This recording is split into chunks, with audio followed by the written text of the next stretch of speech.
बिस्मिल्लाहिर्रहमानिर्रहीम। अस्सलामुअलैकुम। आज की ताज़ा खबरों के साथ मैं हूं अब्दुल गफ्फार। सबसे पहले आपसे एक रिक्वेस्ट करूंगा, अगर आप हमारे चैनल पे नए हो तो प्लीज़ हमारे चैनल को सब्सक्राइब कर दें। अब चलते हैं आज की ताज़ा तरीन अपडेट की तरफ। कुवैत ने भी पाकिस्तान समेत 4 ममालिक से मुसाफिर परवाज़ों की आमद पर पाबंदी आयद कर दी। अब इस खबर की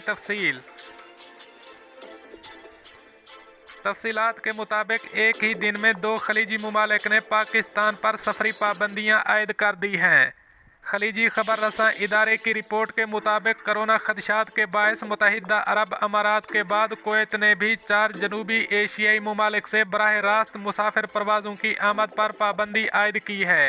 कुवैती हुकूमत के ऐलान के मुताबिक पाकिस्तान, नेपाल, बांग्लादेश और श्रीलंका से बराह रास्त मुसाफिर परवाज़ों को कुवैत में लैंडिंग की इजाज़त नहीं होगी, ताहम कार्गो परवाज़ें मामूल के मुताबिक चलेंगी। मज़ीद बताया गया है कि मज़कूरा 4 ममालिक के शहरी अगर किसी दूसरे मुल्क में 14 रोज़ का करंतना इख्तियार करके कुवैत आना चाहें तो इस सूरत में उन्हें मुल्क में दाखिल होने की इजाज़त होगी। दोस्तों, ये थी ताज़ा तरीन अपडेट जो मैंने आपके साथ शेयर की। मिलते हैं अगली खबरों के लिए, तब तक मुझे दीजिए इजाज़त। अल्लाह हाफ़िज़ नासर।